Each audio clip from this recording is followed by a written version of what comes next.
Chers amis, nous débutons notre séance d'études et nous les faisons en priant pour inviter chez nous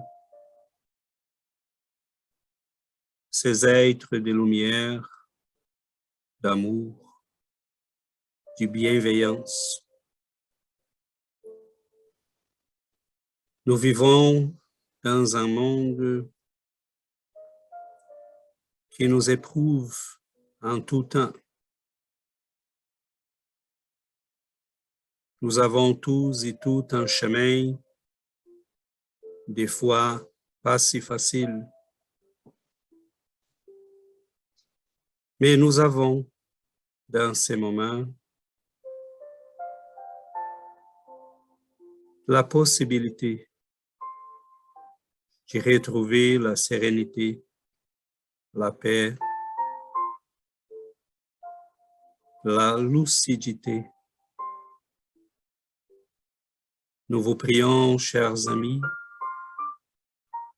d'être auprès de nous parce que nous avons besoin de votre aide. Nous vous prions de venir, que nos foyers puissent devenir des petits points de lumière dans ce monde, parce que nous prions et nous cherchons cet amour qu'elle a pour nous tous. Nous vous demandons de nous aider à comprendre et à faire le transfert de toutes ces connaissances, toute cette connaissance que nous apprenons ici, et les transférer dans nos vies. Aidez-nous, Seigneur, aidez-nous, chers amis, à vivre, mais à vivre pour de vrai, à être éveillés, à faire face à la souffrance s'il faut, tout en apprenant à comment s'en sortir des vieilles habitudes, des vieux chemins, que nous puissions finalement trouver le vrai chemin, celui de la compréhension, de la connaissance, de l'amour.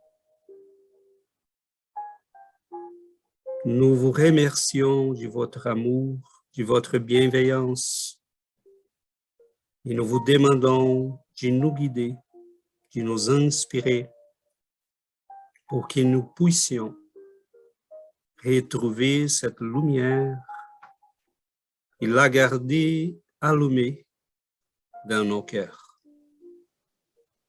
Restez avec nous et merci infiniment de votre amour et de votre présence. Merci.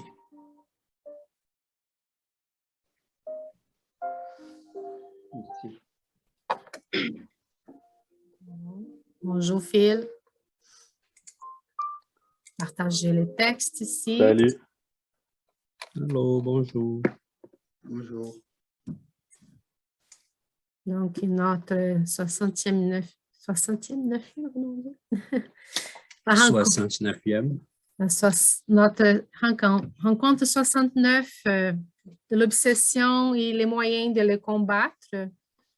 On va demander à Dominique de lire les 2 premiers items, s'il te plaît, et après, Élise qui va lire les 2 autres. D'accord. Est-ce que tout le monde voit bien les textes? Oui. Allons-y. Oui. Donc, le thème du jour, de l'obsession. Vous m'entendez bien? Parfait, Dominique. Les moyens de le combattre. Les moyens de combattre l'obsession varient selon le caractère qu'elle revêt. Le danger n'existe réellement pas pour tout médium bien convaincu d'avoir affaire à un esprit menteur, comme cela a lieu dans l'obsession simple. Ce n'est pour lui qu'une chose désagréable. Mais précisément parce que cela lui est désagréable, c'est une raison de plus pour l'esprit de s'acharner après lui, pour le vexer. Deux choses essentielles sont à faire en ce cas. Prouver à l'esprit qu'on n'est pas sa dupe et qu'il lui est impossible de nous abuser. Secondement, lasser sa patience en se montrant plus patient que lui. S'il est bien convaincu qu'il perd son temps, il finira par se retirer, comme le font les opportuns qu'on n'écoute pas. Mais cela ne suffit pas toujours, et ce peut être long, car il y en a qui sont tenaces, et pour eux, des mois et des années sont peu de choses. Le médium doit, en outre, faire un appel fervent à son bon ange, ainsi qu'aux bons esprits qui lui sont sympathiques, et les prier de l'assister. À l'égard de l'esprit obsesseur, quelque mauvais qu'il soit, il faut le traiter avec sévérité, mais avec bienveillance, et le vaincre par les bons procédés en priant pour lui. S'il est réellement pervers, il s'en moquera d'abord, mais en le moralisant avec persévérance, il finira par s'amender. C'est une conversion à entreprendre, tâche souvent pénible, ingrate, rebutante même, mais dont le mérite est dans la difficulté et qui, si elle est bien accomplie, donne toujours la satisfaction d'être remplie, d'avoir rempli un devoir de charité et souvent d'avoir ramené dans le bon chemin une âme perdue. Il n'y a donc que désagrément et non danger pour tout médium qui ne se laisse pas abuser, parce qu'il ne peut être trompé. Il en est tout autrement de la fascination, car alors l'empire que prend l'esprit sur celui dont il s'empare n'a pas de borne. La seule chose à faire avec lui, c'est de tâcher de le convaincre qu'il est abusé et de ramener son obsession en cas de l'obsession simple. Mais ce n'est pas toujours facile, si ce n'est même quelquefois impossible. L'ascendant de l'esprit peut être tel qu'il rende le fasciné sourd à toute espèce de raisonnement et peut aller jusqu'à le faire douter quand l'esprit commet quelque grosse hérésie scientifique si la science ne se trompe pas. Comme nous l'avons dit, il accueille généralement très mal les conseils. La critique le froisse, l'irrite et lui fait prendre en grippe ceux qui ne partagent pas son admiration. Suspecter son esprit est presque une profanation à ses yeux. Et c'est tout ce que demande l'esprit, car ce qu'il veut, c'est qu'on se mette à genoux devant sa parole. Comme il n'y a pas de pires aveugles que celui qui ne veut pas voir, quand on reconnaît l'inutilité de toute tentative pour dessiller les yeux du fasciné, ce qu'il a de mieux à faire, c'est de le laisser à ses illusions. On ne peut guérir un malade qui s'obstine à garder son mal et s'y complaît. La subjugation corporelle ôte souvent à l'obsédé l'énergie nécessaire pour dominer le mauvais esprit. C'est pourquoi il faut l'intervention d'une tierce personne, agissant soit par le magnétisme, soit par l'empire de sa volonté. À défaut du concours de l'obsédé, cette personne doit prendre l'ascendant sur l'esprit. Mais comme cet ascendant ne peut être que moral, il n'est donné qu'à un être moralement supérieur à l'esprit de l'exercer. Et son pouvoir sera d'autant plus grand que sa supériorité morale sera plus grande, parce qu'il impose à l'esprit qui est forcé de s'incliner devant lui. C'est pourquoi Jésus avait une si grande puissance pour chasser ce que l'on appelait alors les démons, c'est-à-dire les mauvais esprits obsesseurs. Nous ne pouvons donner ici que des conseils généraux, car il n'y a aucun procédé matériel, aucune formule surtout, ni aucune parole sacramentale qui ait le pouvoir de chasser les esprits obsesseurs. Ce qui manque quelquefois à l'obsédé, c'est une force fluidique suffisante. Dans ce cas, l'action magnétique d'un bon magnétiseur peut lui venir utilement en aide. Au reste, il est toujours bon de prendre, par un médium sûr, les conseils d'un esprit supérieur ou de son ange gardien. 252. Les imperfections morales de l'obsédé sont souvent un obstacle à sa délivrance. En voici un exemple remarquable qui peut servir à l'instruction de tous. Plusieurs sœurs étaient depuis un certain nombre d'années victimes de déprédations fort désagréables. Leurs vêtements étaient sans cesse dispersés dans tous les coins de la maison et jusque sur les toits, coupés, déchirés et criblés de trous, quelque soin qu'elles prissent de les mettre sous clé. Ces dames, reléguées dans une petite localité de province, n'avaient jamais entendu parler du spiritisme. Leur première pensée fut naturellement de croire qu'elles étaient en butte à de mauvais plaisants, mais cette persistance et les précautions qu'elles prenaient leur ôtèrent cette idée. Ce ne fut que longtemps après que, sur quelques indications, elles crurent devoir s'adresser à nous pour connaître la cause de ces dégâts et les moyens d'y porter remède si c'était possible. La cause n'était pas douteuse. Le remède était plus difficile. L'esprit qui se manifestait par de tels actes était évidemment malveillant. Il se montra dans l'évocation d'une grande perversité et inaccessible à tout bon sentiment. La prière parut néanmoins exercer une influence salutaire, mais après quelque temps de répit, les déprédations recommencèrent. Voici à ce sujet le conseil que donna un esprit supérieur. Ce que ces dames ont de mieux à faire, c'est de prier leur esprit protecteur de ne pas les abandonner. Et je n'ai pas de meilleur conseil à leur donner que de descendre dans leur conscience pour s'y confesser à elles-mêmes et examiner si elles ont toujours pratiqué l'amour du prochain et la charité. Je ne dis pas la charité qui donne et distribue, mais la charité de la langue. Car malheureusement, elles ne savent pas retenir la leur et ne justifient pas, par leurs actes pieux, le désir qu'elles ont d'être délivrées de celui qui les tourmente. Elles aiment beaucoup trop à médire de leur prochain, et l'esprit qui les obsède prend sa revanche, car il a été leur souffre-douleur de son vivant. Elles n'ont qu'à chercher dans leur mémoire, et elles verront bientôt à qui elles ont affaire. Cependant, si elles arrivent à s'améliorer, leurs anges gardiens se rapprocheront d'elles, et leur seule présence suffira pour chasser l'esprit mauvais qui n'a pris à partie l'une d'elles, surtout parce que son ange gardien a dû s'éloigner devant des actes répréhensibles et des mauvaises pensées mauvaises. Ce qu'il leur faut, ce sont de ferventes prières pour ceux qui souffrent, et surtout la pratique des vertus imposées par Dieu à chacun suivant sa condition. Sur l'observation que ces paroles nous semblaient un peu sévères et qu'il faudrait peut-être les adoucir pour les transmettre, l'esprit ajouta « Je dois dire ce que je dis, et comme je le dis, parce que les personnes en question ont l'habitude de croire qu'elles ne font pas de mal avec la langue, tandis qu'elles en font beaucoup. Voilà pourquoi il faut frapper leur esprit de manière que ce soit pour elles un avertissement sérieux. » Il ressort de là un enseignement d'une grande portée. C'est que les imperfections morales donnent prise aux esprits obsesseurs et que le plus sûr moyen de s'en débarrasser, c'est d'attirer les bons par la pratique du bien. Les bons esprits ont sans doute plus de puissance que les mauvais et leur volonté suffit pour éloigner ces derniers. Mais ils n'assistent que ceux qui les secondent par les efforts qu'ils font pour s'améliorer, autrement ils s'éloignent et laissent le champ libre aux mauvais esprits qui deviennent ainsi, dans certains cas, des instruments de punition, car les bons les laissent agir dans ce but. 253. Il faut du reste se garder d'attribuer à l'action directe des esprits tous les désagréments qui peuvent arriver.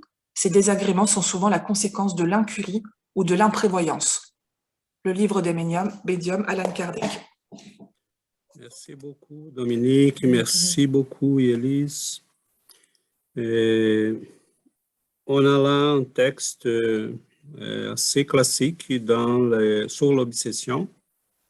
Je fais une brève introduction pour dire tout simplement qu'Allan Kardec, en étant celui qui a mis les bases, et il y a eu toujours les soucis de bien placer les choses pour qu'on puisse après bâtir comme il faut.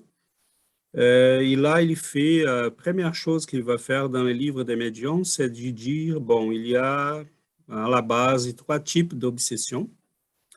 Donc, l'obsession simple, c'est celle qu'on a comme un désagrément, on est dérangé, mais on est conscient, on sait qu'est-ce qui s'y passe.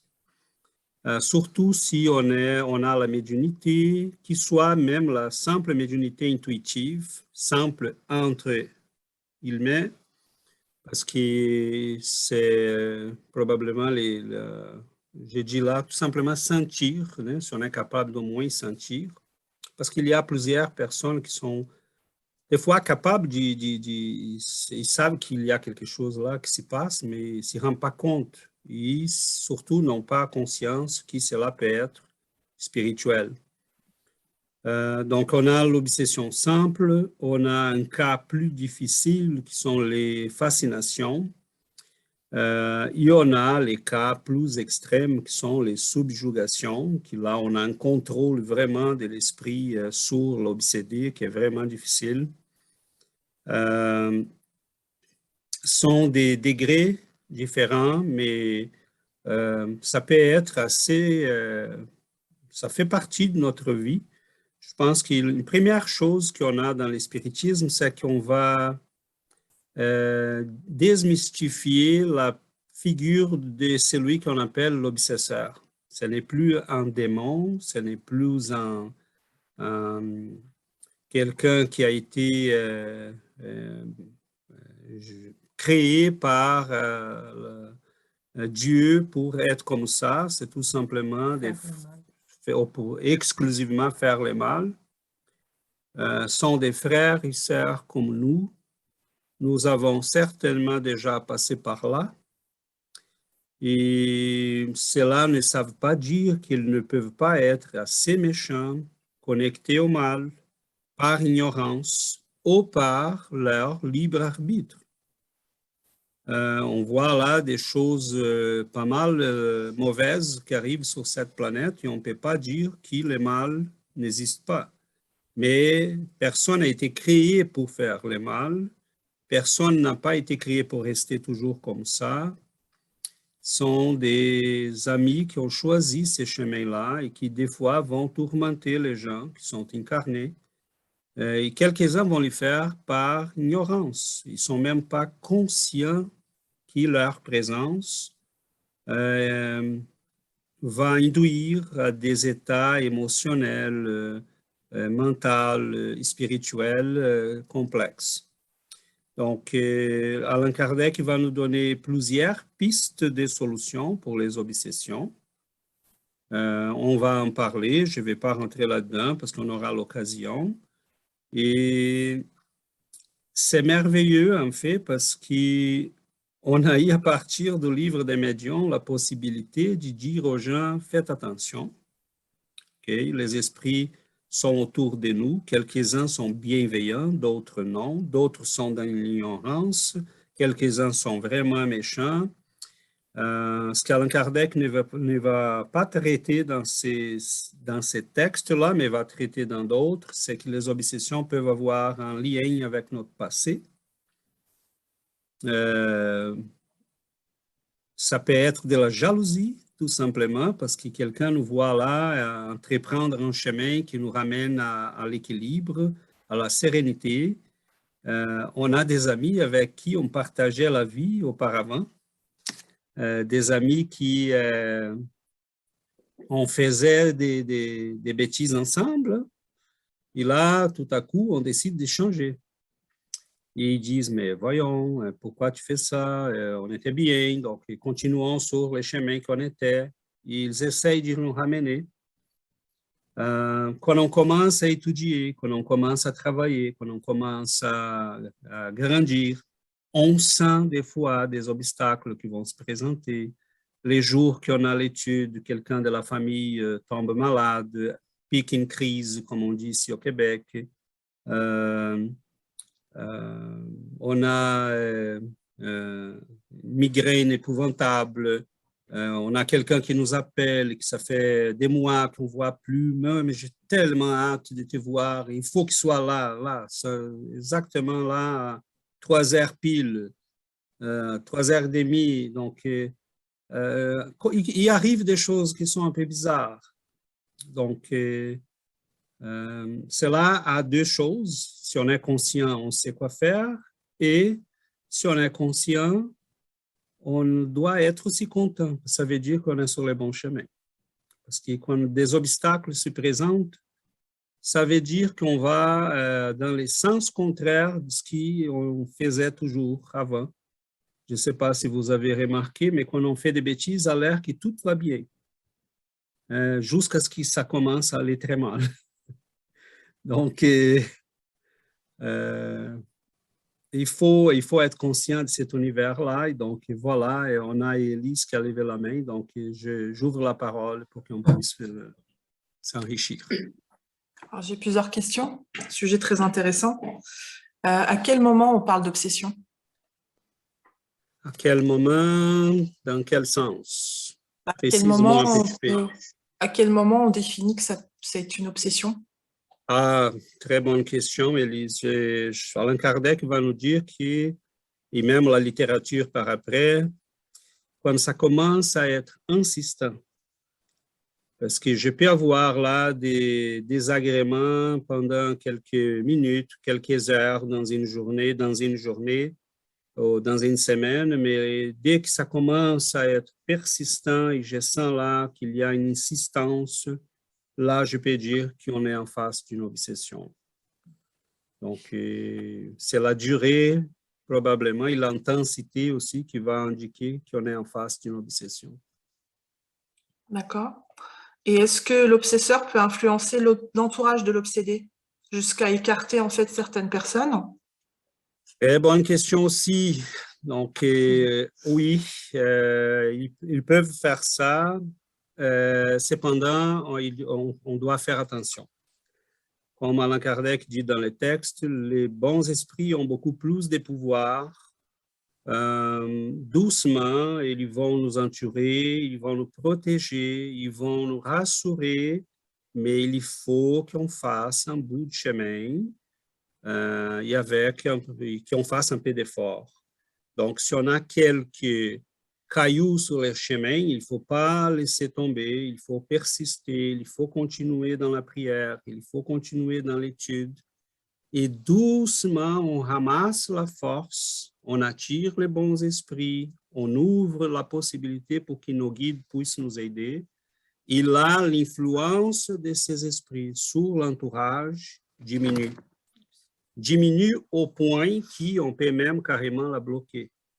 Mais des fois, on n'est pas encore assez fort, on est vulnérable, les gens qui sont autour de nous ne sont pas vraiment conscients, sont fragiles. C'est là qu'on doit donner quelque temps pour que les choses... Donc, c'est là qu'on doit faire attention, surtout dans les journées qu'on a des réunions, qu'on a des études. Attention à nos sentiments, attention à l'irritation, attention à comment on réagit, à ce qui nous est dit. Moi, j'ai vécu ça plusieurs fois. Hein. On a une étude, là, la journée, c'est épouvantable. Les choses commencent à nous énerver, les choses commencent à nous... quelqu'un dit quelque chose, je vois des fois là une nouvelle et je dis, mais voyons, cette personne est stupide, ça n'a pas vu là que c'est évident. Non, mais là, je commence à rentrer dans un état émotionnel et va être vraiment facile pour eux d'arriver, d'accéder. Donc, oui, ils peuvent, mais il faut faire attention parce qu'ils n'ont pas un pouvoir illimité. Et doucement, on peut bloquer cela parce qu'on va, surtout si ces personnes-là nous aident, mais ça ne nous aide pas, l'effet de prier à la maison, de faire l'évangile, d'être dans un groupe comme celui-ci, à ces moments-ci, les esprits sont en train d'aider nos familles. OK? Parce qu'on est connecté à une source Et ils peuvent, avec la force du groupe et la présence des bienfaiteurs, ils vont nous aider, ils commencent à nous aider.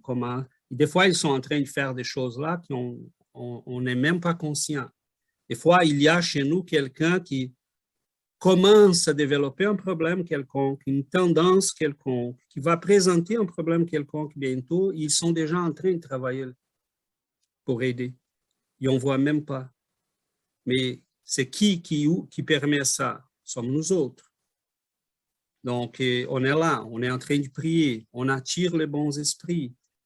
Et doucement, ils commencent à nous donner la force et les moyens pour qu'on puisse s'y protéger. Mais oui, des fois, ils peuvent arriver, ils peuvent utiliser les personnes, ils peuvent éloigner quelqu'un. Mais il faut faire attention. Élise, là, désolé du temps que je prends, j'aimerais lui faire plus vite, mais c'est complexe. Il faut aussi faire attention parce que ce n'est pas, comme il dit à la fin, ce n'est pas tout ce qui nous arrive qui sont les esprits. Des fois, les gens vont s'éloigner de nous, j'ai eu des amis très chers qui, à un moment donné, m'ont dit non, tu vas dans un chemin que ce n'est pas le mien. Donc, des fois, les gens vont s'éloigner tout simplement parce que nous entamons un chemin qui n'est pas leur chemin. Et des fois, ils vont s'éloigner de manière temporaire, ils vont revenir parce que là, ils vont dire « Oh non, peut-être, oh, c'est peut-être quelque chose là. » Et des fois, ils vont partir. Hein, et on les verra peut-être un jour. Mais ce sont les choix de la vie. Si on va courir après et on laisse le chemin, on va peut-être pas trouver les gens qu'on va croiser bientôt sur ces chemins et qui vont nous apporter beaucoup. Donc, il ne faut pas laisser tomber. Si on est sur un chemin de croissance personnelle et on s'y sent bien, on sait qu'on est sur le bon chemin, ben, il faut insister. J'espère que cela répond un petit peu. Si Élise n'avait pas Anaël avait levé la main et après Dominique peut prendre la parole. Je voulais juste savoir, est-ce que c'est possible d'être, entre guillemets, victime d'un esprit obsesseur, mais inconsciemment, sans le savoir? Et si c'est possible, comment on peut faire pour le savoir? Ça, Anaël, c'est ce qui arrive le plus souvent. La grande majorité de l'humanité n'est pas consciente de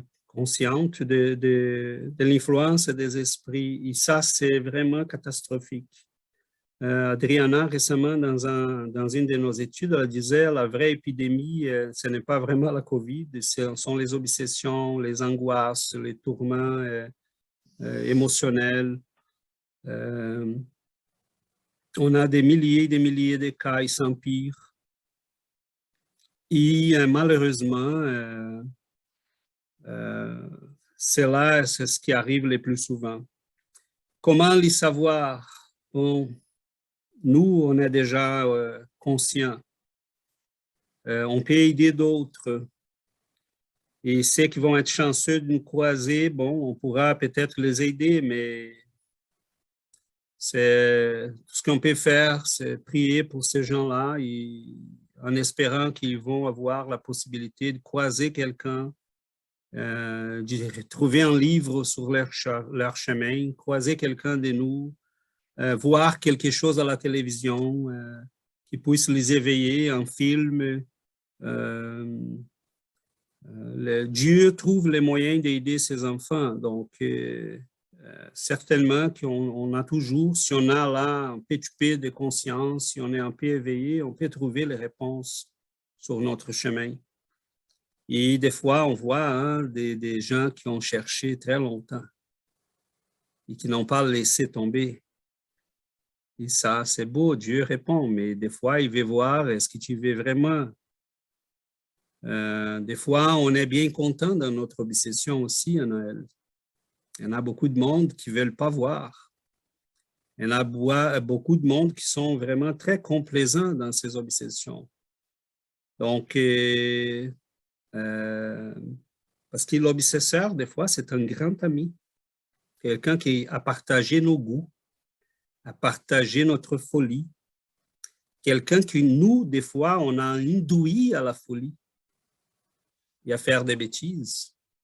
Donc, aujourd'hui, il dit, mais tu me disais quelque chose d'autre avant. Pourquoi là, tu changes? Et là, il faut les convaincre. Donc, c'est pour ça que Kardec va nous dire, il faut changer des habitudes, il faut prier pour des vrais, il faut changer, il faut vivre vraiment ce qu'on sait qui est bien, qui est correct. Et c'est difficile, ta question, c'est vraiment prier au bon Dieu pour qu'on puisse, pour ces gens-là, on doit prier pour eux, mais nous, on n'est plus dans cette condition. Cependant, Anaël, si ta question, comme je disais tantôt à Élise, elle est complexe. Parce que si on est en face d'un esprit, tout simplement un vieux ami ou quelqu'un un vieil ami ou quelqu'un qui veut tout simplement nous déranger un petit peu ou qui, c'est une chose. Mais on peut être en face, parce que tu disais, on peut être influencé et ne pas être conscient. Comment devenir conscient de ça? On peut être en face de quelqu'un qui est beaucoup plus malin, plus méchant, plus articulé, qui veut vraiment nous faire mal, nous détourner de bon chemin. Et dans ces cas, il faut vraiment qu'on fasse attention. Ils utilisent des stratégies qui, des fois, sont très, très subtiles. Et ça m'impressionne des fois. C'est pour ça qu'on doit prier, mais on doit prier avec beaucoup d'humilité. On n'est pas dans un combat. On doit être conscient, moi, je ne peux pas gagner ce combat-là tout seul. Je dois placer les bons esprits à mon côté, ils vont m'aider. Moi, tout seul, je ne peux pas le faire. Je peux faire ma partie à moi. Ça, je peux le faire.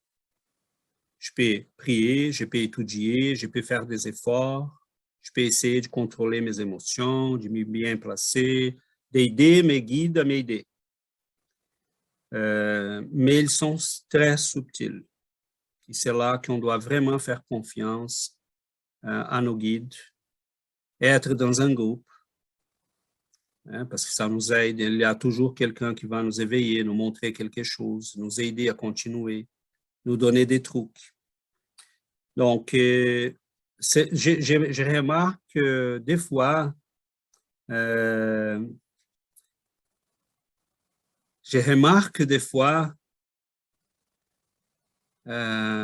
cette subtilité-là, ça m'impressionne.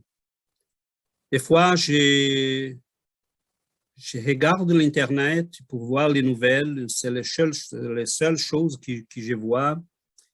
Et là, ça vient des anciens films que j'ai aimés. Des Godfather, Michael Corleone. Et là, oh mon Dieu, ce film-là, tout.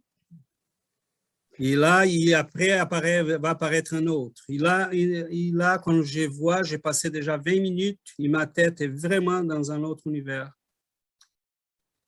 Et là, je commence à rentrer dans un état émotionnel qui ressemble à ce que j'avais à cette époque-là. On est très fragile. On est très fragile. Donc, l'humilité devant ces faits-là est essentielle. S'attacher aux bons esprits et dire, moi, je ne peux rien faire si vous ne m'aidez pas. Parce que là, on ouvre la porte pour ces esprits. Et je pense que c'est ça. Même en étant conscient, on doit toujours être éveillé, on doit toujours prier, comme disait Jésus d'ailleurs dans l'Évangile. Tu veux commenter ça? Là, c'est souvent, avant de passer la parole à Dominique, juste une petite remarque. César parlait de notre fragilité. Et ça, c'est très, très sérieux parce que des fois, on se laisse aller dans un état d'irritation avec quelque chose qu'on voit. Et on commence à être irrité. Là, les esprits vont s'attacher à cet état qui commence doucement. Cette énergie, là, on se développe, l'irritation augmente. Des fois, on est en train de réfléchir à quelque chose et la pensée qui viennent, on vous dit, mais c'est quoi ça? C'est pas la mienne. Je ne suis pas capable de penser à ça. Comment cette idée m'est venue en tête? Donc, il profite pour lancer une idée, une pensée. Donc, c'est très subtil, mais j'ai déjà raconté ici d'autres fois, mais la plupart ici n'étaient pas ici présents. Mais je sentais une angoisse et je ne savais pas pourquoi. Je sentais une angoisse et il n'y avait rien autour de moi qui justifiait l'angoisse que je sentais. Il me manquait de l'air. Je n'étais pas capable de remplir mes poumons. Je n'étais pas capable de respirer.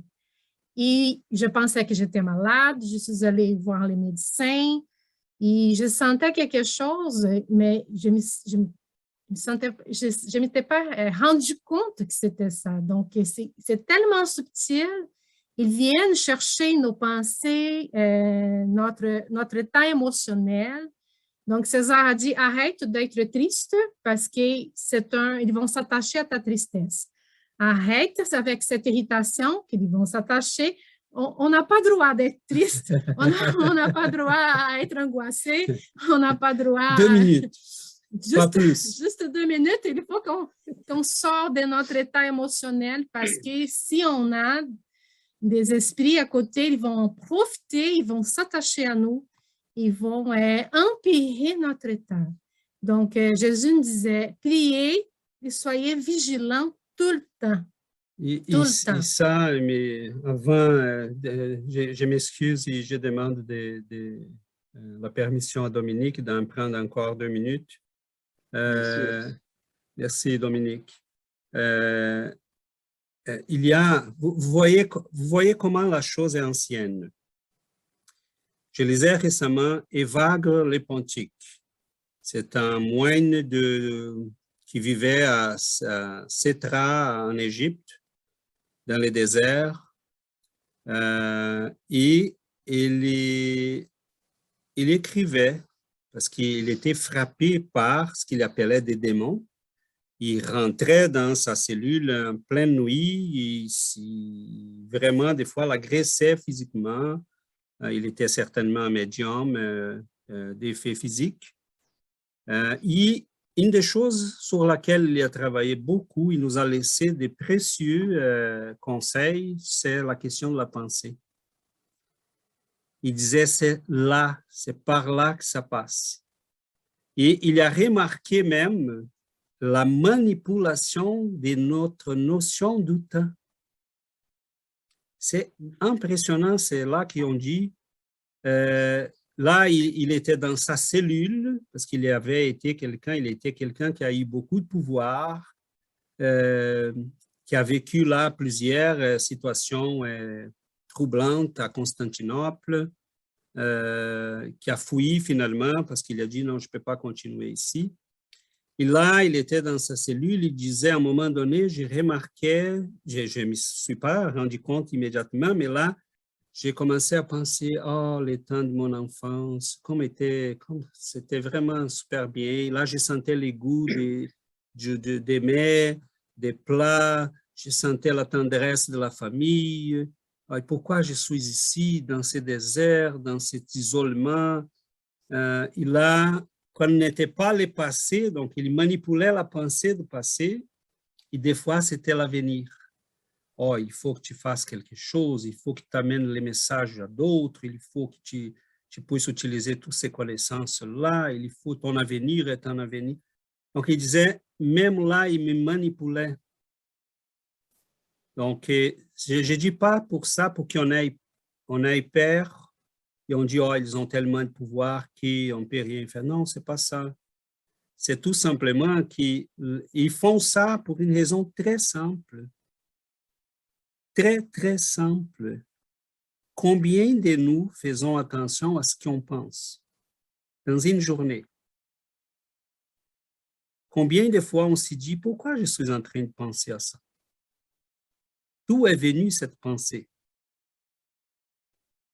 On ne fait pas ça. Donc, c'est comme si notre tête, on prend soin de notre maison, personne ne peut rentrer chez nous si on ne veut pas. Il faut nous demander permission. Mais notre tête, Instagram peut entrer, YouTube peut entrer, la télévision peut entrer, les esprits peuvent entrer. Parce qu'on ne fait pas attention, c'est une maison ouverte. Il n'y a pas des portes.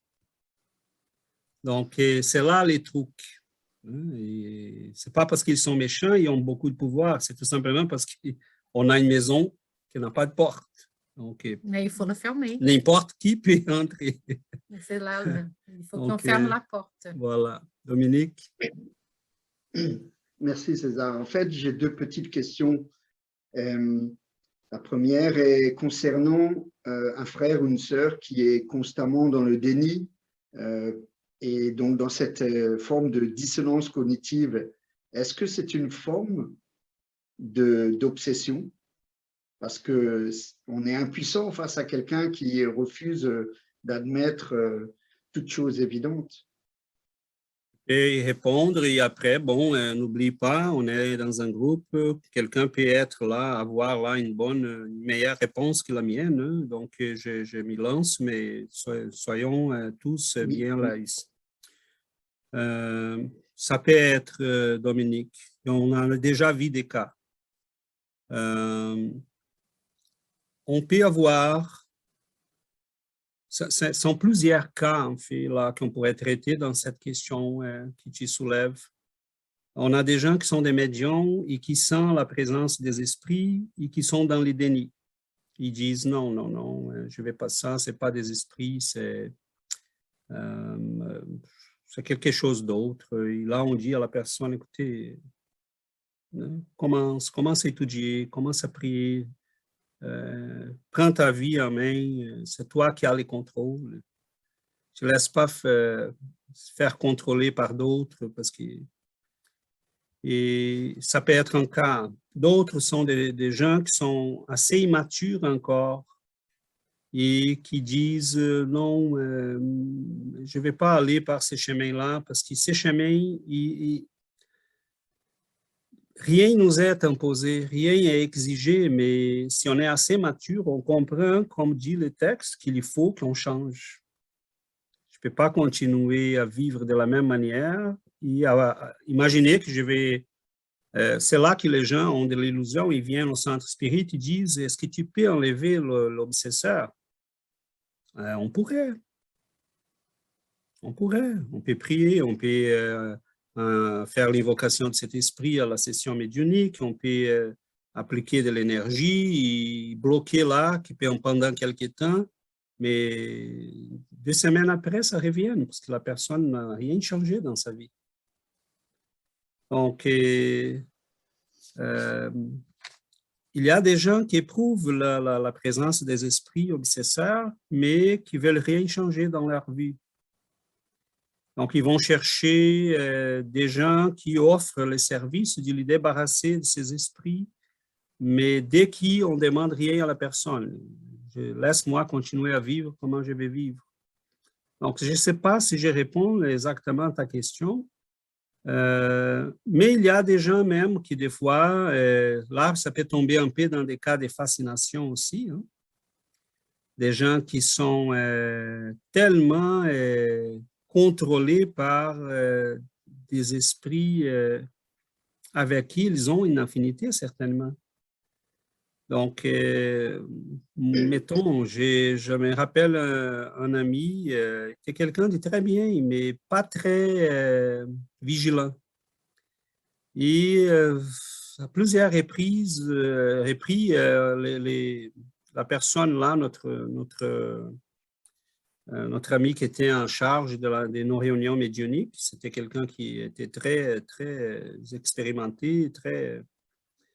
à plusieurs reprises, il devrait appeler ces gars-là à l'ordre et dire, écoutez, faites attention, parce que là, il recevait des esprits qui venaient de la planète Mars, qui voulaient raconter leur vie sur la planète Mars, ou qui venaient pour faire des prévisions sur l'avenir de l'humanité. Il s'énervait un petit peu quand il était appelé à l'ordre, mais à un moment donné, il était assez humble pour dire « Ah oui, c'est vrai, là, peut-être j'ai mis... » Donc, je ne sais pas si j'ai pris les cas là que tu visais, Dominique, peut-être tu pourrais préciser davantage, mais oui, des fois, on a des gens qui vont nier là qu'il y a... des fois, on ne peut rien faire parce que la personne n'accepte pas. Dans un cas, dans les livres Missionnaires dans la lumière, André Luiz raconte un cas qui, je ne sais pas si j'ai réponse, si l'exemple est bon, mais c'était un médium qui était dans un centre spirit, dans un travail, dans une réunion médiumnique. Et là, ils priaient, ils étaient entourés des esprits bienveillants, mais lorsqu'il sort du centre, il y avait ses compagnons qui l'attendaient à l'extérieur. Parce que quand il était dans le centre, il était protégé par les prières, par les pensées positives des autres, par les guides qui travaillent pour les biens. Mais en sortant de là, son niveau énergétique était tellement bas que ses amis spirituels, ils attendaient dehors pour l'amener dans les mauvais chemins. Donc, ça ne sert à rien d'être entouré du bien, mais si la personne, nous donnons les prises aux esprits. Donc, les esprits, ils vont trouver en nous les prises où ils vont se connecter. Donc, le pessimisme, la tristesse, comme je disais tantôt, l'angoisse, sont nourris, ces énergies-là, les esprits, ils viennent, ils vont s'attacher à ça, ils vont augmenter les sensations. Des fois, Dominique, je pense que c'est peut-être là les cas que tu vises davantage. Si on revient à la question d'Élise, notre entourage, des fois, va être affecté, mais ils étaient déjà affectés avant. Maintenant, nous rendons compte. Des fois, on doit voir tout ça et tout simplement dire, bon, qu'est-ce que je peux faire? Je peux prier. Parce qu'il y a des gens auxquels on peut dire, écoutez, ces choses-là qui sont en train d'arriver dans ta famille, dans ta vie, ont une origine spirituelle. Il y en a des fois cette ouverture-là, mais des fois, on n'a même pas ça. Et même avec des gens de notre famille, on n'a pas cette ouverture pour dire, écoutez, c'est pas normal là. Vous vous bagarrez pour des miettes, vous êtes en train, là, des grandes discussions commencent parce que vous n'êtes pas d'accord avec la couleur que vous regardez devant vous. Il y a là des manipulations, faites attention, il y a des choses là qu'il faut... et des fois, on n'a même pas cette ouverture pour dire à la personne, tu te fais manipuler, ta vie est manipulée par quelqu'un d'autre. Et malheureusement, c'est triste, c'est là que le spiritisme est une bénédiction, mais bon, ce n'est pas tout le monde malheureusement qui connaît. Et des fois, il y a même des gens qui sont au courant de nos pensées, sont au courant que nous sommes spirites. On a des amis, mettons. On a des amis. Et nous, personnellement, on a des amis qui sont au courant de nos activités, qui nous voient là sur Internet, qui voient tout ce qu'on fait, mais ils viennent chez nous. Non, non, non, on ne parle pas de spiritisme. J'ai peur des esprits. J'ai peur des esprits. Et là, cette personne-là, des fois, j'ai vu clairement la personne dire des choses que j'ai dit, oh boy, là, il a été vraiment un médium. C'était pas lui. C'était pas lui.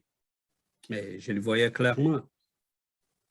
Et là, la personne s'est sent embarrassée. Elle a dit, oh, qu'est-ce que j'ai dit là? Et qu'est-ce qu'on dit? On dit rien parce que la personne n'est même pas ouverte à la possibilité d'écouter ça. Donc, Prions, lisons. Si on ne s'y sent pas bien, on met une prière pour qu'elle puisse jouer à haute voix dans la maison. On met une conférence. On les laisse rouler là. S'il faut 1 heure, 2 heures, 3 heures, peu importe. On va s'entourer des lumières, des bonnes choses. Parce qu'on aide aussi ces esprits. Il y en a plusieurs qui ne sont pas méchants.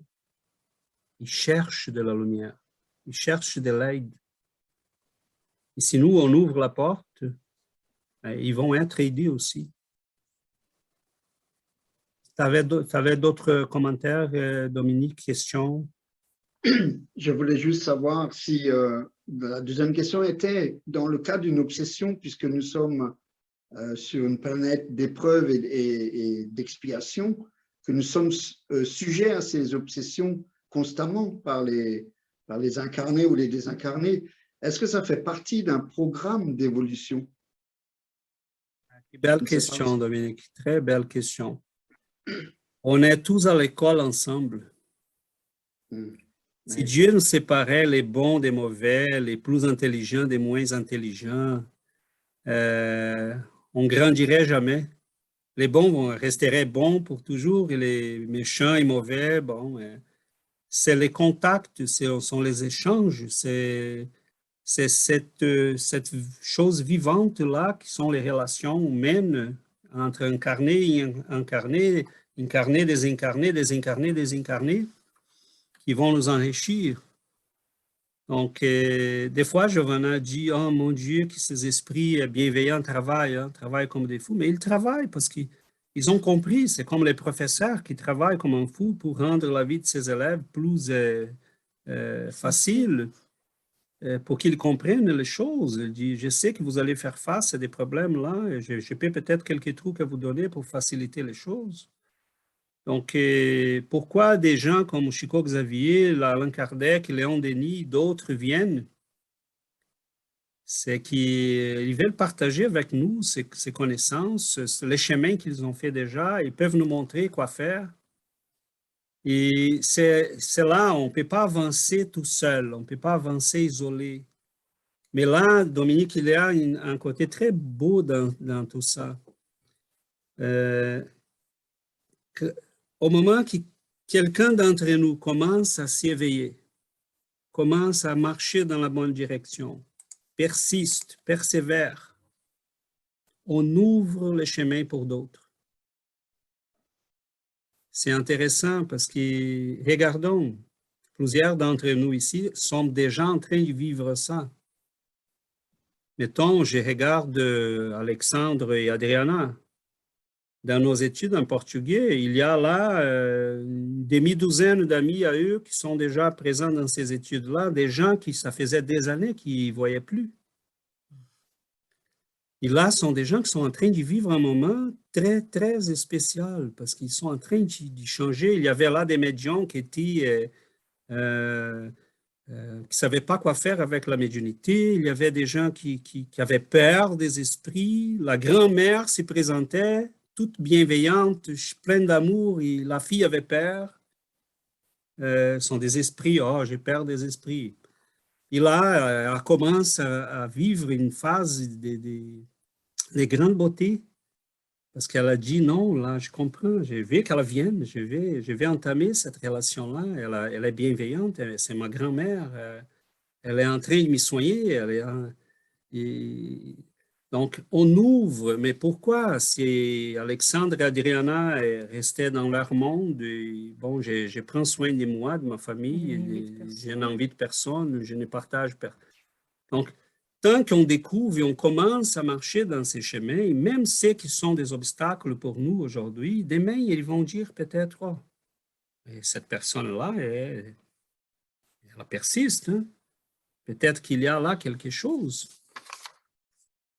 Donc, c'est ça, on est, tu as très bien soulevé, on est sur une planète d'épreuves et d'expiation. Mais le beau, c'est quand on commence à transformer nos preuves et nos expiations en mission. Je vois Yuri Sébastien. Ils pourraient rester là, ils font un culte de l'évangile en espagnol pour toute la famille. Des amis commencent à arriver, des gens qui vont écrire. C'est naturel. Ça commence à venir. Laurence va rencontrer quelqu'un demain et elle va dire, mais écoute, ce que tu es en train de vivre là, voici un livre, regarde, tu prends le temps de lire. C'est simple, on partage le chemin On découvre. découvre, qui nous fait bien. Et on n'est pas dans une secte parce que personne ici fait du lavage de cerveau, personne demande de l'argent, personne ne veut quoi que ce soit. On partage un chemin de croissance. Tant qu'on est sérieux, tant qu'on a vraiment la bonne volonté, tant qu'on cherche, les esprits sont là. Ils nous aident avec un amour épouvantable. Je ne sais pas comment ils font pour nous aimer autant. Des fois, j'ai dit, Seigneur, des fois, je ne pense pas que vous visez bien la bonne personne parce que je n'ai pas ces mérites-là, mais il nous aime. Fabrice? Oui. Dans les pensées qu'on a, est-ce qu'il y a un moyen de savoir si ce sont nos propres pensées ou si ce n'est pas des pensées qui viennent d'autres esprits, si on n'est pas influencé? Je dirais, comment on fait pour savoir? Parce que, je veux dire, comment on peut lutter contre des mauvaises pensées quand on ne connaît pas son ennemi?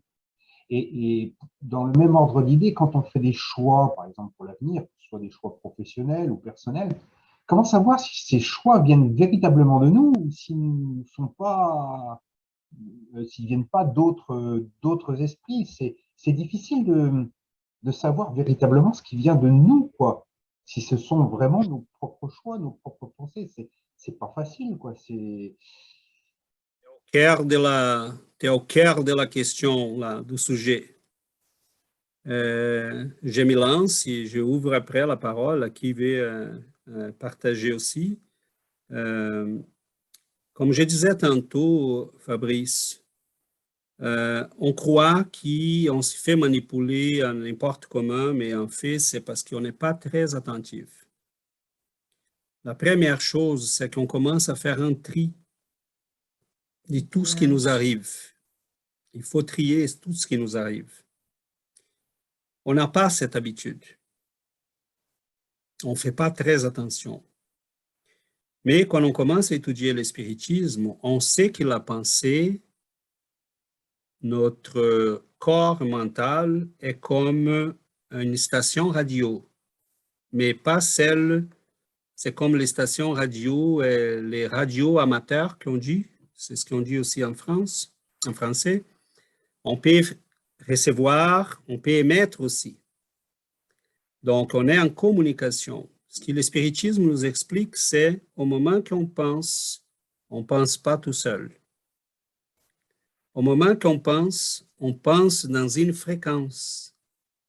Et au moment qu'on pense, on choisit une fréquence et on est avec tous ceux et celles qui sont dans cette même fréquence. Donc, quel est notre premier choix? La fréquence qu'on choisit. Si je reçois des pensées pessimistes et je plonge, je suis en train d'y penser avec tout le monde sur cette planète qui est pessimiste. Ça peut décupliquer la force de cette pensée sur moi. Donc, la première chose à savoir, c'est que nous faisons des choix. Ce qu'on pense, ce qu'on sent. Des fois, on reçoit une émotion. Oh, on ne dit pas, comment on dit saudade en français? Je m'ennuie de quelque chose. Et là, on a vraiment une angoisse. Attention, parce que là, la manipulation, c'est par nos corps émotionnels, par nos émotions. Tout ce qui nous amène hors contrôle, comme si on se plongeait dans une rivière avec des courants très forts, on doit faire attention, très fort, on doit faire attention. à force de se connaître, on commence à distinguer ce qui nous appartient, ce qui ne nous appartient pas. Donc là, il y a un travail à faire. On ne fait pas le triage des pensées, donc on n'est pas capable de distinguer ce qui vient de nous, ce qui ne vient pas de nous. À un moment donné, Fabrice, à force de s'y connaître, parce qu'on est dans un processus de réforme intime, on connaît nos faiblesses, nos points faibles. Et on commence à faire les triages et là on dit, ah, cette pensée-là rejoint quelque chose en moi. Mais pourquoi je pense à ça, à ce moment-ci? Donc, moi, pendant la journée, plusieurs fois, j'éprouve ça. Ah, et telle chose. Ah, et telle chose. Et cette chose-là rejoint quelque chose qui est très ancré encore en moi. Des émotions, des sentiments, des pensées, des habitudes. Donc, est-ce qu'on peut s'échapper tout le temps? Non. Mais on peut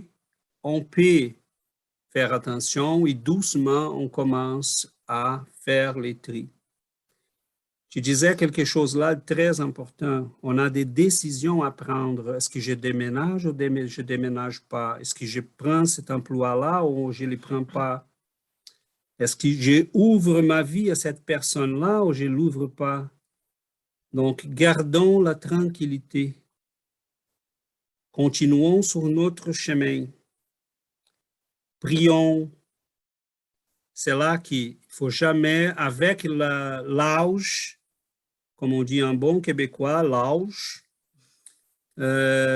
et l'expérience et l'étude, on sait déjà qu'il prendre des décisions sur les coups, ce n'est pas bon. Mais quand on est conscient de la vie spirituelle, c'est vraiment pas bon. Donc, qu'est-ce qu'on fait? On prend le temps de prier. On prend le temps d'être serein.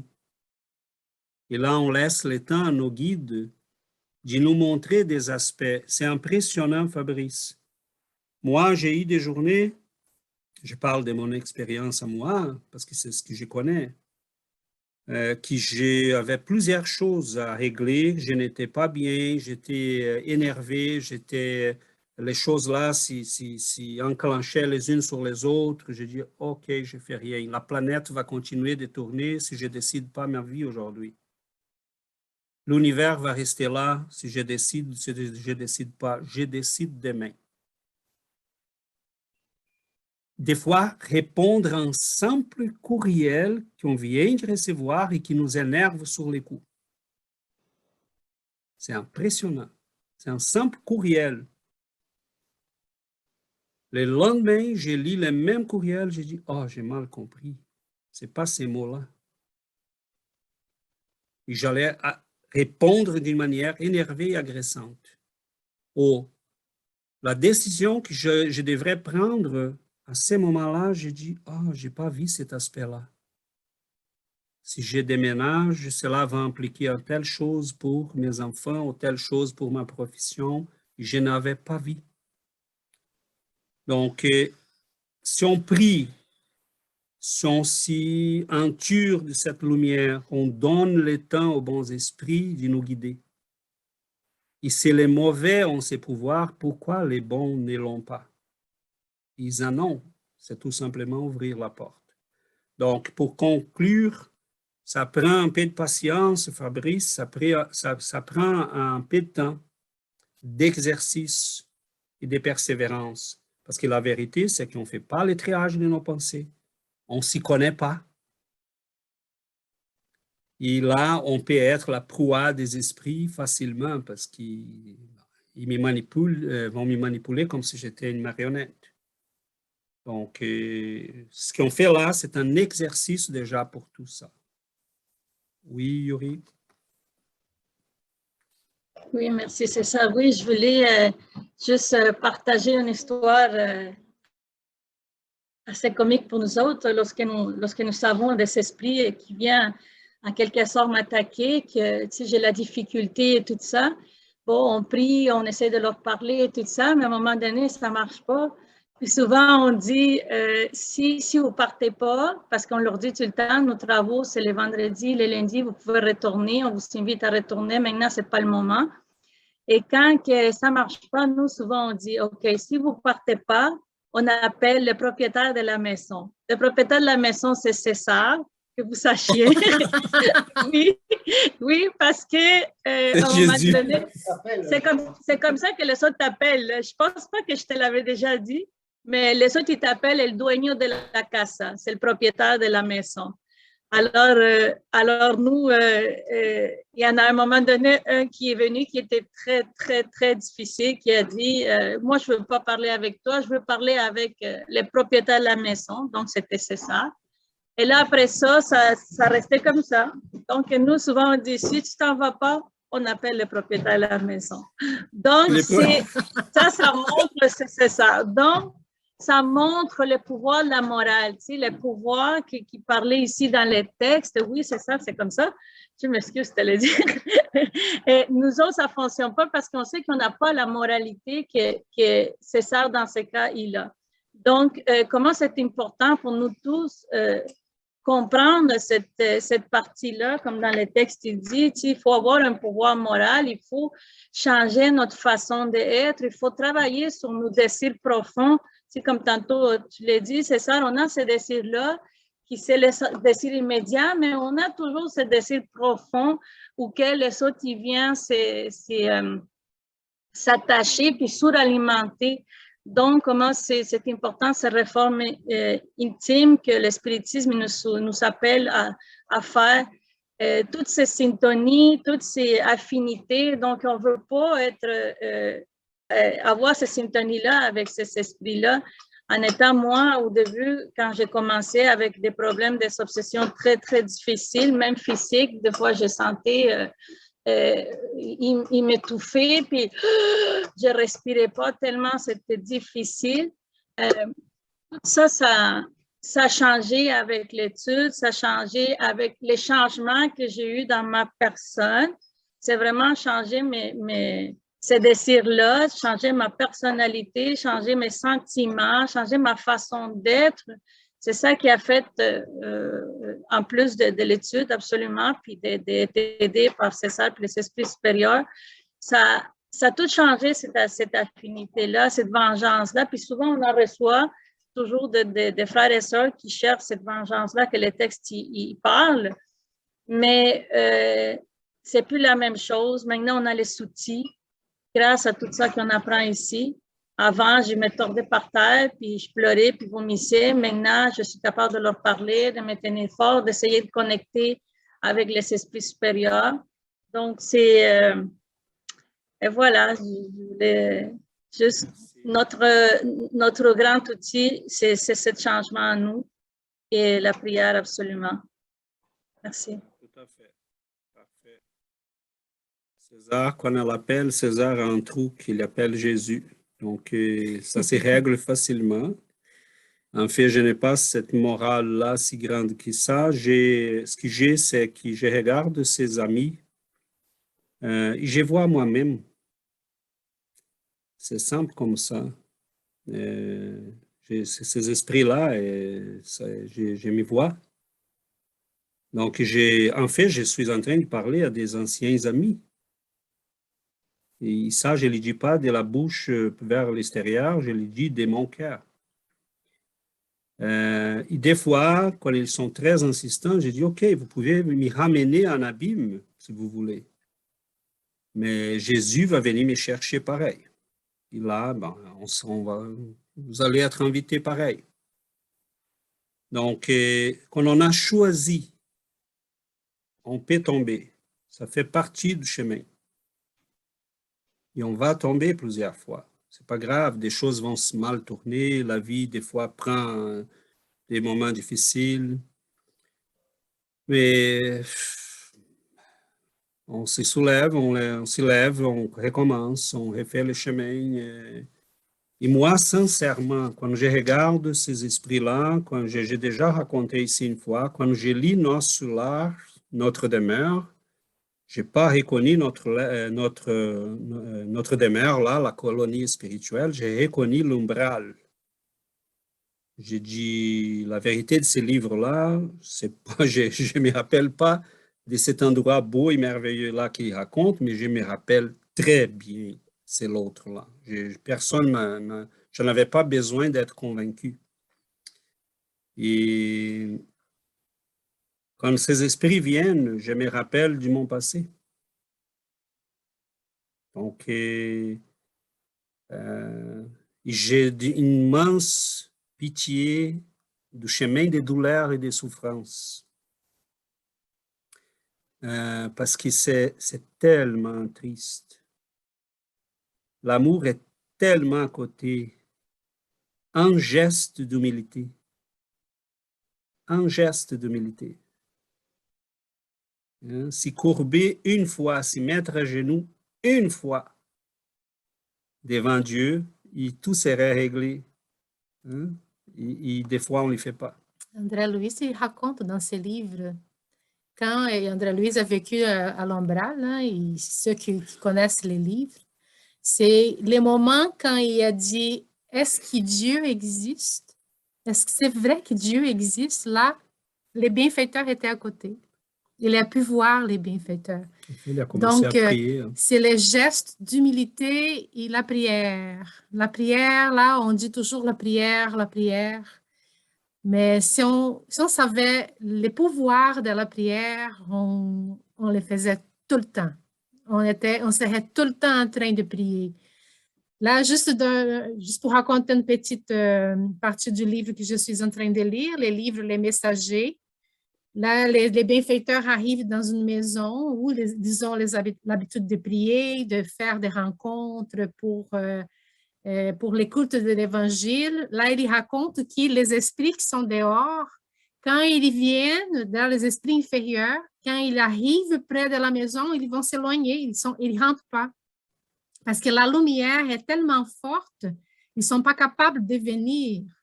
Donc, quand on s'entoure d'amour, l'énergie de la prière, de la bienveillance, les esprits inférieurs, ils ne sont pas capables de venir à nous.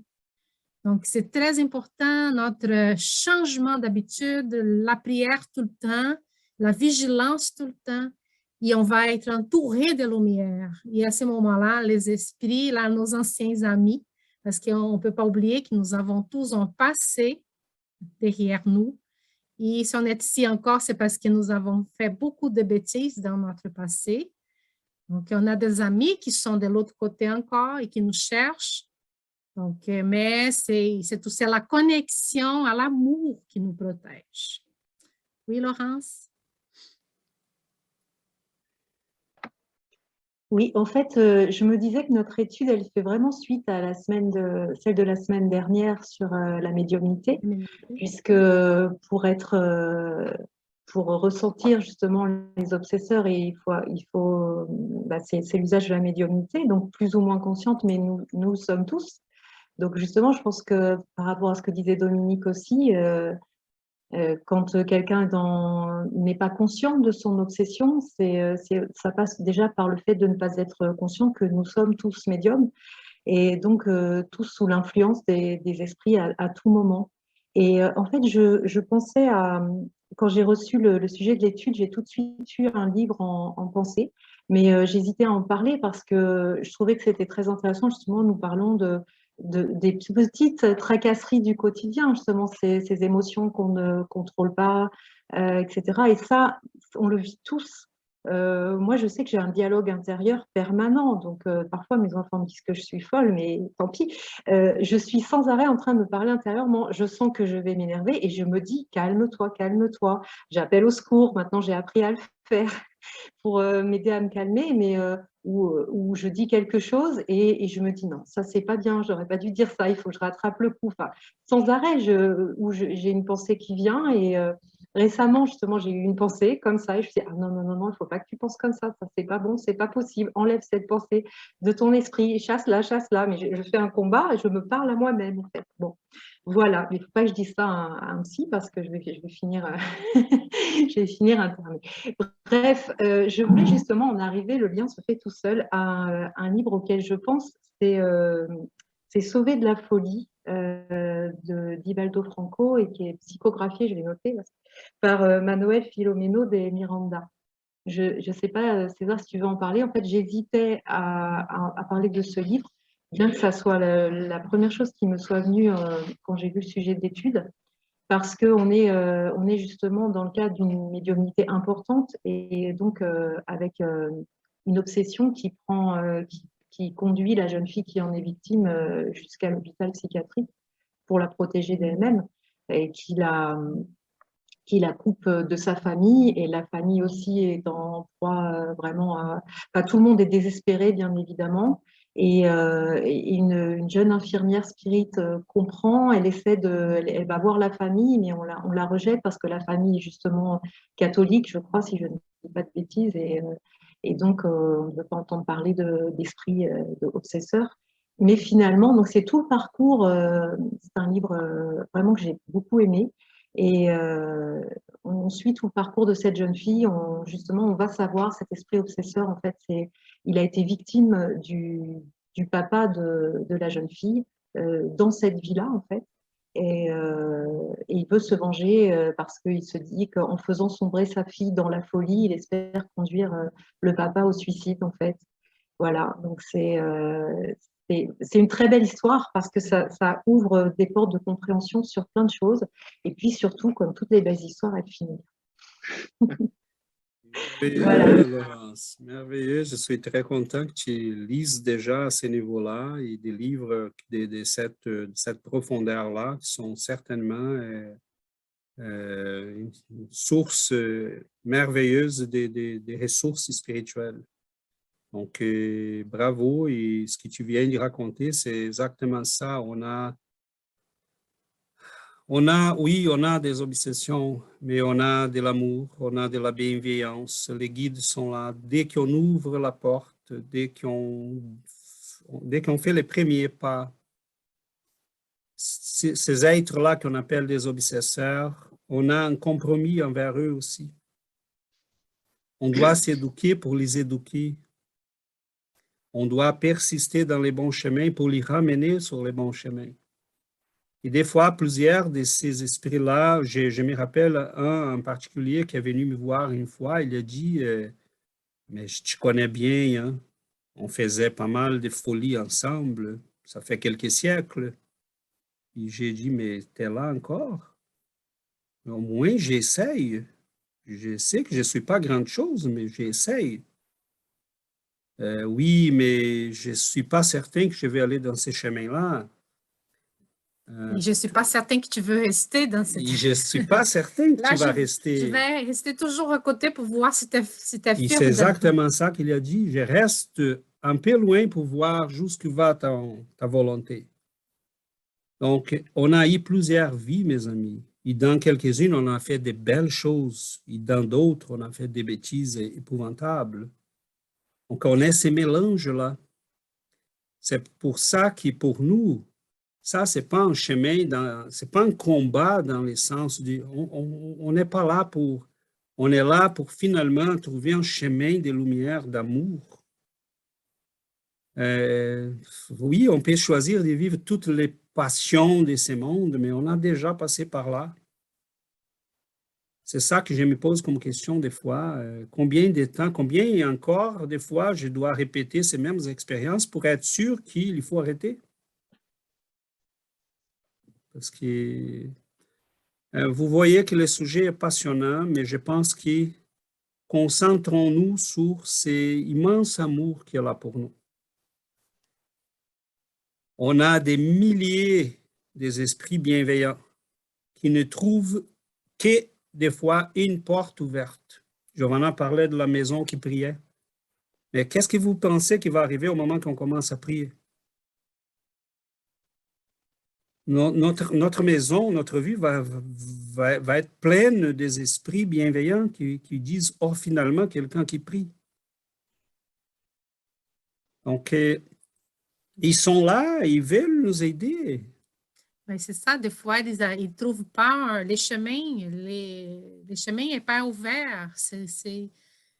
Je raconte toujours des expériences que je trouve dans les livres d'André Louis, mais là, il raconte ça aussi. Il voulait aider une fille qui était à la porte du suicide. Comme la fille Personne ne priait. Personne autour d'elle priait pour les avertir. Donc, il cherchait quelqu'un qui priait pour aller et souffler des idées, mais la prière, c'est la porte qu'on ouvre à ces contacts. C'est ça. Malheureusement, le sujet il est passionnant, mais malheureusement, le temps file. On va y revenir, évidemment. Là, on dépasse déjà le temps prévu. Je m'arrête là, tout simplement en faisant un dernier petit commentaire. Les pouvoirs que le mal a, c'est les pouvoirs qu'on lui donne. C'est simple comme ça. Ils ne peuvent rien faire si on utilise un simple mot qui est non. C'est fini. Tu veux me tourmenter? Ben, moi, des fois, je remercie ces esprits-là. J'ai besoin que vous veniez parce que si vous me laissez tranquille très longtemps, je commence déjà à penser à des bêtises. Et entre penser, sentir et faire, le chemin est très court pour nous. Donc, des fois, j'ai dit merci, mais continuez. Pour moi, c'est un besoin. Et si je peux partager avec vous les bonheurs que je sens, qui ne m'appartiennent pas, mais que je ressens déjà, je vais les partager, ça me fait plaisir. Et des fois, je suis en plein milieu de mon travail, ou sur les chemins, ou de retour à la maison. Des fois, j'étais tout simplement là à organiser mes papiers, à me préparer pour un cours dans l'après-midi. Je sens une émotion, une chose merveilleuse. Je dis, mais merci. Je ne les mérite pas, mais maintenant, je demande, est-ce que j'ai quelque chose à faire aujourd'hui? Est-ce que je dois faire attention à quelqu'un qui va arriver bientôt? Parce que je ne mérite pas cela. Oui, vous avez l'impression que dans cette incarnation, je les mérite, mais je connais un petit peu les autres. Donc, c'est ça, ils viennent pour nous, mais ils viennent aussi parce que nous, finalement, on devient des sources pour d'autres. Donc, ce dialogue intérieur-là, Laurence, des fois, il va passer à un autre niveau. Et doucement, tu vas parler moins, il va écouter plus. Okay? Mais ce n'est pas grave d'en parler aussi, il nous écoute. Mais doucement, on n'est pas fou. Okay? Et doucement, on va distinguer là qu'est-ce qui est à nous, qu'est-ce qui est tout simplement une réflexion qu'on fait avec nous-mêmes et quelque chose qui est plus ailleurs que ça. Donc, n'oublions pas les pouvoirs que le mal a dans notre vie, c'est les pouvoirs qu'on lui donne. Et le bien attend toujours à la porte. Jésus ne fonce jamais la porte de personne, à personne. Les esprits bienveillants, des fois, Giovanna, elle est enragée entre guillemets avec ça, elle est étonnée. Elle dit, pourquoi il ne frappe pas? Pourquoi il ne nous donne pas un coup à la tête pour dire, réveille-toi? Mais ils ne font jamais ça parce qu'il faut que ça vienne de nous. Dieu ne nous a pas créés moitié libres. Il nous a créés libres. Et on revient à la maison quand on veut. Il n'impose jamais son amour à personne. Il frappe jamais à la porte. Il nous a donné un univers merveilleux. Il nous a rempli de belles choses. Le Dieu est partout. Il ne s'y cache pas. Et les esprits bienveillants sont partout. Donc, est-ce que la porte est ouverte? C'est à nous d'y répondre. Est-ce qu'on les invite? Est-ce qu'ils sont bienvenus finalement chez nous? Il y a là des amours de notre passé, hein? Des gens de notre famille, des vrais amours, des esprits qui nous aiment, qui sont en train de nous chérir, ça fait des siècles, qui nous aiment énormément et qui sont très, très heureux parce qu'ils vont nous dire des fois, ah, finalement, là, t'arrêtes un petit peu ta folie, tu commences à faire quelque chose. Donc, on a un beau chemin devant nous. Et merci énormément, merci, désolé qu'on n'a pas dépassé le temps, mais je pense que, bon, on avait plusieurs choses là à discuter. C'est pas fini, il y aura d'autres études sur le sujet parce que c'est énorme. Mais aujourd'hui, on va clôturer notre séance d'études. On va demander si Yuri peut faire la prière. Donc, merci énormément. Je mets la musique.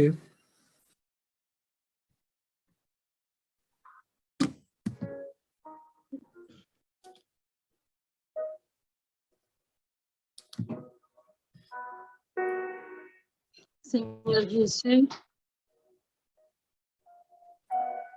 lumière bénie de nos vies, nous prions, Seigneur, remercier l'opportunité d'être ici, élevant nos pensées, nos cœurs. Nous remercions, Seigneur, l'opportunité de dire merci. Merci pour votre présence. Merci, Seigneur, pour toutes les bénédictions. Cher Maître, nous vous demandons, Seigneur, de nous aider à affronter la vie, affronter les difficultés. Aidez-nous, Seigneur, à ne pas être les proies de tous nos frères et sœurs qui n'ont pas encore compris, Seigneur, le but de leur existence. Seigneur Jésus, vous, source de vertu, enveloppez-nous, Seigneur. Montrez-nous les chemins. Aidez-nous à comprendre que nous sommes tous des frères et sœurs. Que nous faisons tous partie de la même famille. Que nous puissions comprendre, Seigneur, que nous pouvons marcher en paix. Nous tous ensemble. Que nous pouvons tous apprendre uns des autres. Que nous pouvons nous aider à grandir, à évoluer. Aidez-nous, Seigneur, à suivre vos pas. Nous voulons transformer nos vies. Nous voulons changer, nous voulons devenir de meilleures personnes. Nous voulons, Seigneur, être l'exemple pour tous nos frères et sœurs.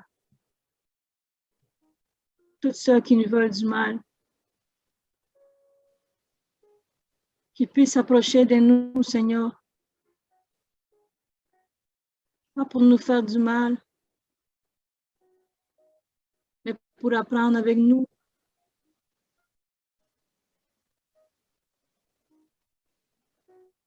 Aidez-nous, Seigneur, à comprendre la souffrance de tous nos frères et sœurs,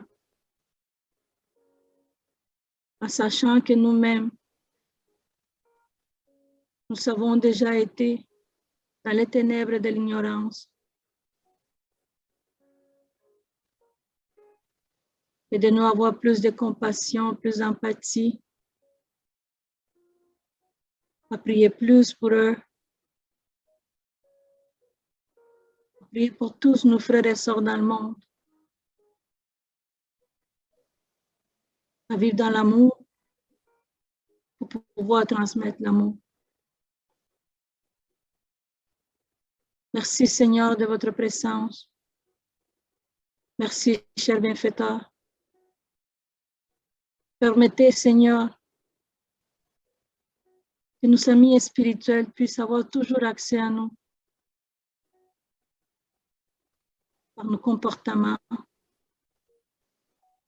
par nos changements, que nous puissions toujours donner accès à leur aide, leur guide, leur amour. Merci, Seigneur. Merci, notre Père. Merci à notre Mère divine. Merci à nos anges gardiens. Restez avec nous, Seigneur, aujourd'hui et pour toujours. Merci.